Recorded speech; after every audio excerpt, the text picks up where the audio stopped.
আজকে আমরা শিখবো যে কিভাবে সুইং অ্যালাউন্স দিতে হয়, কিভাবে নোজ মার্ক দিতে হয়, কিভাবে ফ্যাব্রিকের গ্রিন লাইন দিতে হয়। এই কাজগুলো আজকে আমরা শিখবো। তো এর আগের পর্বে আমরা শিখছি যে কিভাবে প্যাটার্ন সিম করতে হয় এবং শেপে কোথাও কোনো সমস্যা হলে কিভাবে শেপগুলো কারেকশন করতে হয়। এই কাজগুলো কিন্তু আমরা এর আগের পর্বে শিখছি। তো আপনারা যদি আগের পর্বটা না দেখে থাকেন তাহলে অবশ্যই আগের পর্বটা আপনারা দেখে নেবেন।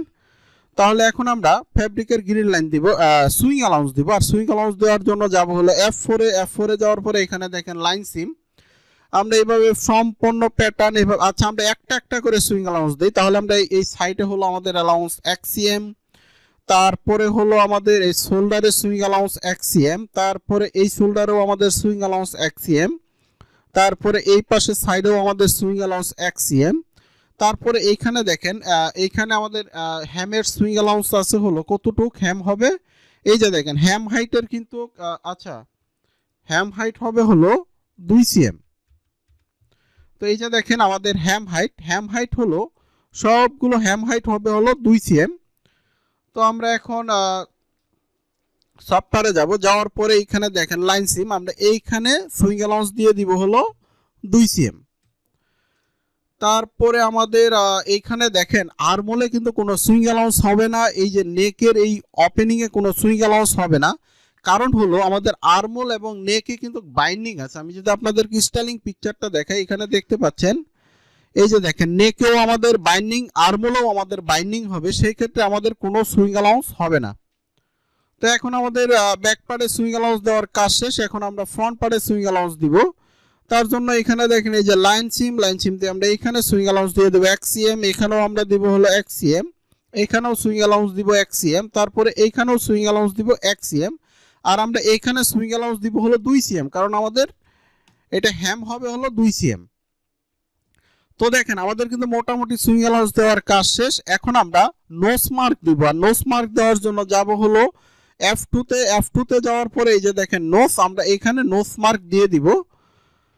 তো দেখেন আমাদের নোজ মার্ক আর কোথাও দিতে হবে না, আর নোজ মার্ক আর কোথাও দিতে হবে না। এখন আমরা ফ্যাব্রিকের গ্রিন লাইন দিব, আর ফ্যাব্রিকের গ্রিন লাইন দেওয়ার জন্য এই যে দেখেন অথার অ্যাক্সিস, এখানে আমরা মাউসের কার্সারটা রাখার পরে যদি আমরা চাপ দিয়ে ধরার পরে একটু যদি উপরে যাই তাহলে আমরা দেখতে পারবো গ্রিন লাইন। এই গ্রিন লাইনের উপরে মাউস আমরা ছেড়ে দিব, ছেড়ে দেওয়ার পরে কন্ট্রোল চাপ দিয়ে ধরে আমরা এখানে ফ্যাব্রিকের গ্রিন লাইন দিয়ে দিব, এখানেও আমরা ফ্যাব্রিকের গ্রিন লাইন দিয়ে দিব।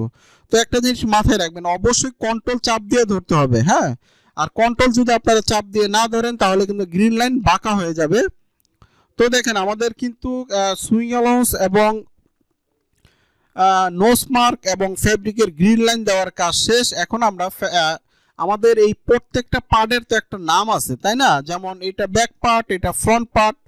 তো নাম লেখার জন্য আমরা যাব হলো এডিটে যাওয়ার পরে এই যে দেখেন এডিট, এখানে একটা ক্লিক করব। ক্লিক করার পরে এখানে দেখেন, আমি যদি আপনাদেরকে একটু জুম করে দেখাই তাহলে বুঝতে সুবিধা হবে। আবার আমরা এডিটে যাওয়ার পরে এই যে দেখেন আবার এডিট, এখানে একটা ক্লিক করব। ক্লিক করার পরে এখানে দেখেন কমেন্টের করে একটা ক্লিক করার পরে এখানে আমরা নাম লিখবো, এটা হলো ব্যাক, এটা হলো ব্যাক 1x1।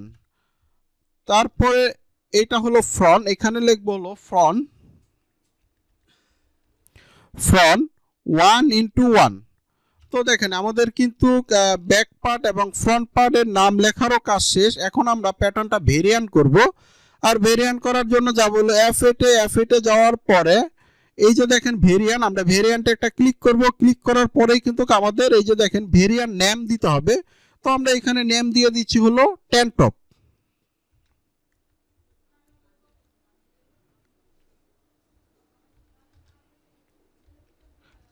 এখন আমরা ইন্টার বাটনে ক্লিক করব। ক্লিক করার পরে দেখেন আমাদের কিন্তু ভেরিয়েন্টের ভিতরে কিন্তু আমরা চলে আসছি। এখন আমরা এটা ক্লোজ করে দিব। ক্লোজ করে দেওয়ার পরে এখানে দেখেন ক্রিয়েট পিস আর্টিকেল, এটাতে আমরা একটা ক্লিক করব। ক্লিক করার পরে প্রথমে আমরা ব্যাক পার্ট নিব। দেখেন ব্যাক পার্টে ক্লিক করার সাথে সাথে দেখেন প্যাটার্নের কালারটা কিন্তু চেঞ্জ হয়ে গেল।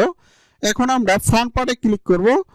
তো আমাদের ব্যাক এবং ফ্রন্ট পার্ট নেওয়ার কাজ শেষ। এখন আমরা সিলেকশন করে দিব, কিবোর্ডে যে ক্লিক করব। তো এখন দেখেন আমরা কিন্তু প্যাটার্নটা ভেরিয়েন্টের ভিতরে ঢুকাইছি। এখন কিন্তু আমাদের ভেরিয়েন্টে যাইতে হবে, তার জন্য আমরা আবার এই ভেরিয়েন্টে ক্লিক করব। ক্লিক করার পরে যদি আমরা ভেরিয়েন্টের আইকনের উপর একটা ক্লিক করি তাহলেই কিন্তু আমরা ভেরিয়েন্টে ঢুকতে পারবো। এই যে দেখেন আমরা চলে আসছি ভেরিয়েন্টে।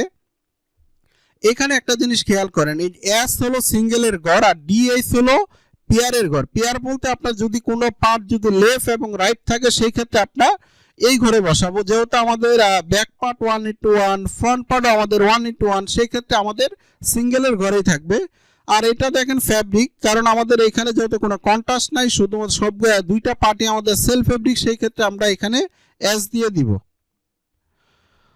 তারপরে আমরা যদি একটু এদিকে আসি তাহলে আমরা এখানে দেখতে পারবো, এই যে দেখেন এইটা হলো আমাদের যদি আমাদের কোনো লেন্থে যদি আমাদের কোনো সিনকেস থাকে সেই ক্ষেত্রে আমরা এই ঘরে বসাবো, আর যদি আমাদের উইথে সিনকেস থাকে সেই ক্ষেত্রে আমরা এইখানে বসাবো। আর আরেকটা জিনিস খেয়াল করেন, আমরা যে আমাদের যে প্রত্যেকটা পার্টের যে আমরা নাম লিখছি সেই নামটা কিন্তু এই যে দেখেন কমেন্টের ঘরে কিন্তু চলে আসছে। তো মার্কারের ব্যাপার নিয়ে আর কোনো কথা বলতে চাচ্ছি না, আমরা মার্কারের কাজটা শিখবো হলো আমরা পরে, কারণ আমরা এখন আমাদের দরকার হলো প্যাটার্নের কাজ শেখা। তো আমাদের প্যাটার্নের কাজ শেখা শেষ হয়ে গেলে পরে আমরা মার্কারের কাজ শিখবো। তাহলে আমরা আজকে মোটামুটি প্যাটার্নের কাজ কিন্তু শেষ করে ফেলছি, এখন আমাদের শুধুমাত্র বাকি আছে হলো গ্রেডিং এর কাজ। তো ঠিক আছে, আজকে এই পর্যন্তই। আর পরের পর্বে আমরা শিখবো যে কিভাবে গ্রেডিং করতে হয়, সেই কাজগুলো আমরা এর পরের পর্বে শিখবো।